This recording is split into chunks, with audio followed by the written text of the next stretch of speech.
Yeah, take it, fool.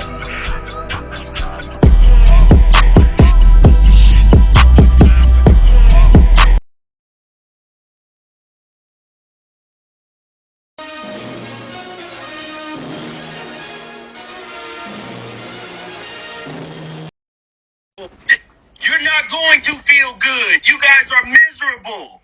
You're not. I pray to God that he does not talk to his daughter like that. Number one, men, if you want anyone to change, especially a woman, we have to be handled in the most delicate way possible. We are delicate flowers. If you want us to be in our feminine energy, talking to us like that is not going to give you femininity and softness.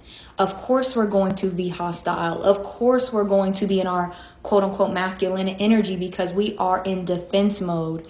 We have to protect ourselves because once again, we've been proven that we are not the most protected.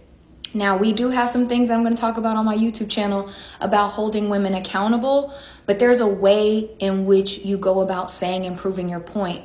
But this, men, for all of y'all who are listening, gets you absolutely nowhere with women. So y'all could take the Kevin Samuels approach and talk down to women and tell black women this and black women that. But I do have something that I want you guys to keep in mind. You guys are the leaders.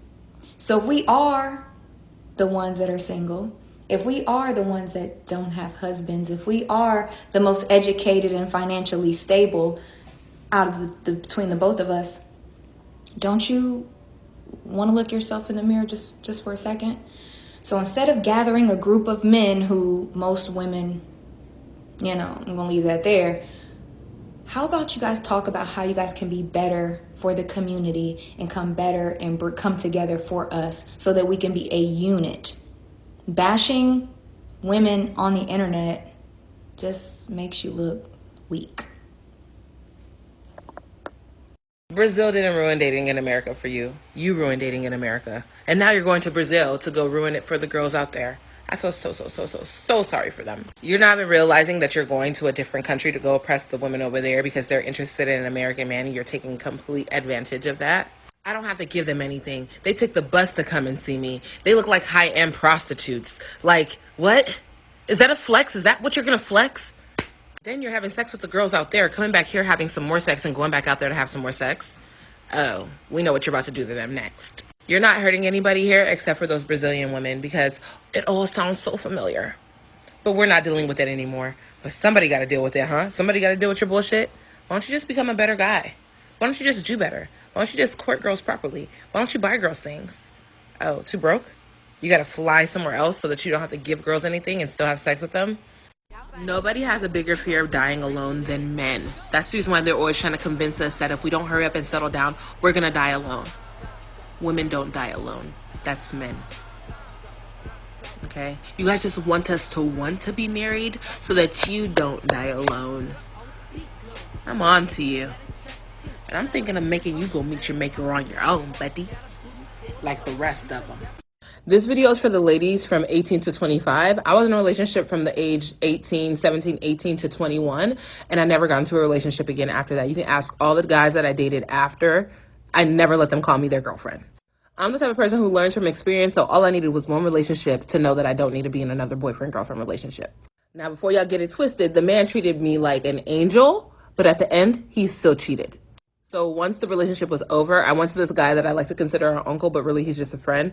And he was just like, this is going to be your first of many heartbreaks. You'll get over it. And I just didn't believe him. I just felt I was so special that the next person that I met was going to love me unconditionally and take care of me and do the things that a man is supposed to do. That naivety right there, when we think we're grown, we're paying our own bills, that naivety, I don't even know if that's a word, is what grown men, like 29 above men, use on girls 18 to 25 to ruin their lives, to break their hearts, to get vagina for free. Be careful, you guys. Do not give them your... The girls that my hypothetical sons will be dating will not only be pretty, they'll be smart, respectful, and probably a little bit witty. My sons are going to get the best of the best. Why? Because I'm going to teach them how to take care of women. I'm going to give them money to spoil their girlfriends. And the word is going to get around. Some of you guys never had that. So the other day I was leaving a restaurant with one of my friends, right? And this 60-year-old man came up to me trying to talk to me. He told me he was 50, but he's giving very much so 60. I'm talking full gray all the way around. He had a big old pot belly, looked like he was 17 months pregnant. He had a Gucci bag that went across his chest because his belly was too big and just sat on his stomach right here. I told him I had a lot of men on my roster, which I always do. And he was asking to be my one and only. Kevin Samuels really got you old ass men thinking that you really have a chance with young women. Before I gave him my number, I asked a few questions. I pretty much told him that if he wanted my number, he's gonna have to pull out the stops. And he agreed. He didn't seem intimidated by me saying that. So I gave him my number. Pause to read again. He obviously very much so was intimidated because after I said that, this is what he had to say. FYI, only light-skinned gold diggers get taken care of, not dark-skinned niggas like you. Go get a career and a pension. So young and sad, you are looking for men to survive. Step your game up. Remember, only light-skinned women get the bag from men. Also, silly, I am a self-made millionaire. Old sick. Nonprofits and a real estate company, nigga, bye. Bag lost. I can't even say what I said back to him, but just know he got ate up like the big pork belly that he is. But what I did do was take his phone number, put it into Google. I found his LinkedIn, and through his LinkedIn, I found out that he worked at Chase. He's a banker. He don't own no businesses. And then through that, guess what else I found? His Instagram. This is him on Father's Day with his daughters. Me and them are the same complexion. He told me he only had one child and that she was 30. This is to all of the damn single black men out there that keep hollering about they going out of the country to get them a wife. Y'all want me to talk? Y'all baby mama say, y'all better sit y'all ragged asses down because you owe back child support. And they don't let y'all get no passports. So it don't look like y'all going nowhere.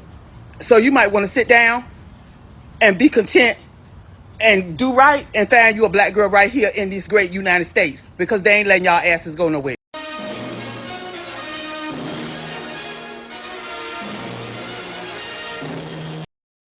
This message has been paid for by the Dusties. Yes, the niggas you love to hate.